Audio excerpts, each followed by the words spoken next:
లక్ష్మణుడు అంట, లక్ష్మణ్జీ అంట. అందరికీ hi, welcome back to my channel. దీనికన్నా ముందు నేను 4 వీడియోస్ పెట్టాను.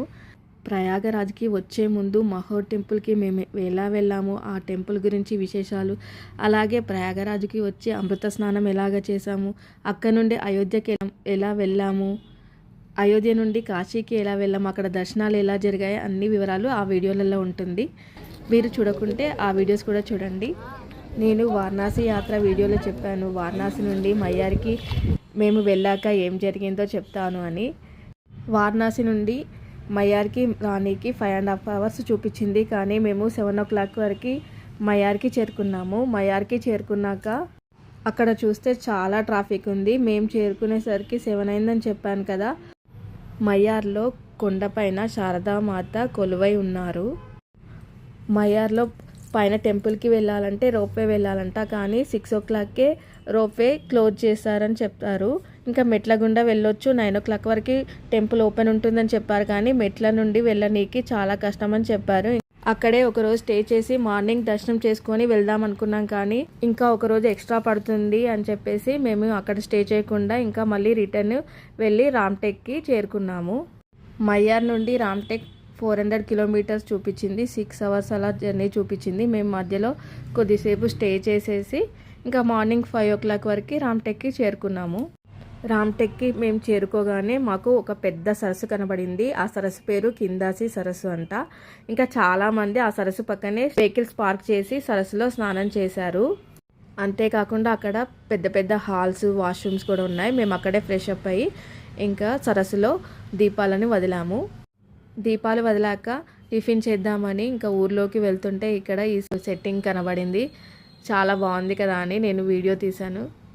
ఈ ప్లేస్ దగ్గర నుండి 1 kilometer వరకు వెహికల్స్ పైనకి వెళ్ళాయి. పైనకి వెళ్ళాక ఇంకా మెట్ల మార్గం గుండా కొండపైకి ఎక్కాలి. ఈ టెంపుల్ కొండ మీద ఉంటుంది. రామ్టెక్ టెంపుల్ అంటారు. ఈ టెంపుల్లో శ్రీరాముడు కొలువై ఉన్నారు. 700 మెట్ల వరకు ఉన్నాయి. ఆ మెట్లు అంత కష్టంగా ఏమనిపించదు. కొన్ని మెట్లు ఉంటాయి, కొంచెం మళ్ళీ నడవాలి. కొన్ని మెట్లు ఉంటాయి, ఇలా ఉంటుంది. పైనకు వెళ్ళనీకి ఈజీగానే అనిపిస్తుంది పెద్దవాళ్ళకు కూడా. ఇది ఒక కోట అంట. శ్రీరాముడు వనవాసం చేసే టైంలో ఇక్కడ ఎక్కువగా ఉండేవారంట. టెక్ అంటే ప్రతిజ్ఞ అంట. ఇక్కడ పూర్వం ఋషులు యజ్ఞాలు చేసేటప్పుడు రాక్షసులు అడ్డుకునేవారు. అప్పుడు శ్రీరాముడు ఆ రాక్షసుల నుండి రక్షించి యజ్ఞం సాఫీగా జరిగేలా చూసేవారు. అప్పుడు ప్రతిజ్ఞ చేశారంట. అందుకే రామ్టెక్ అని ఈ ప్లేస్ని అంటారు. ఇక్కడ పైన పెద్దగా వరాహమూర్తి ఉన్నారు. అందరూ ఆయన కిందికి వెళ్ళి ఇలా దూరుకుంటూ బయటకు వస్తున్నారు. ఇలా చేస్తే చాలా మంచిదంట. ఇక్కడ నుండి ఇంకొన్ని మెట్లు ఎక్కి పైనకి వెళ్తే రామ్టెక్ టెంపుల్ వస్తుంది. ఇక్కడ రామునికి, సీతాదేవికి, లక్ష్మణునికి ఇలా సపరేట్ ఆలయాలు ఉన్నాయి. ఈ టెంపుల్ గోపురాలు కానీ ఆర్కిటెక్చర్ కానీ చాలా బాగుంటుంది. ఇక్కడ మంకీలు కూడా ఎక్కువ కనబడుతుంటాయి.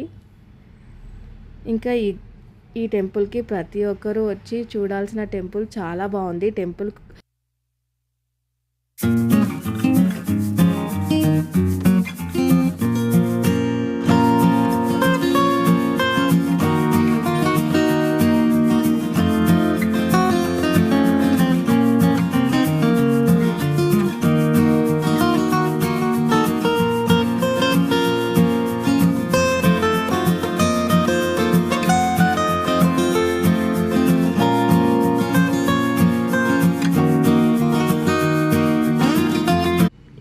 ఇక్కడ సీతమ్మ వారు వంట చేసుకునే గది కూడా ఉంది.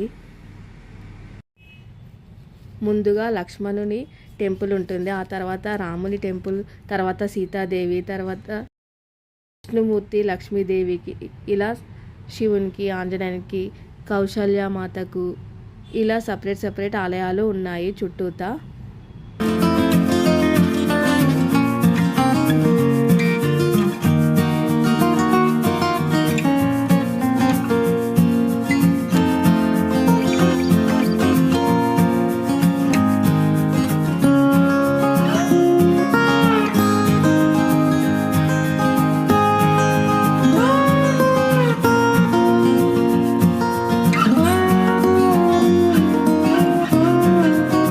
ఇలా మెట్ల మార్గం కూడా పైనకి వెళ్ళి చూస్తే ఆ రామ్టెక్ ఊరు మొత్తం వ్యూ మొత్తం కనబడుతుంది. చాలా బాగా అనిపిస్తుంది ఆ వ్యూ చూస్తుంటే.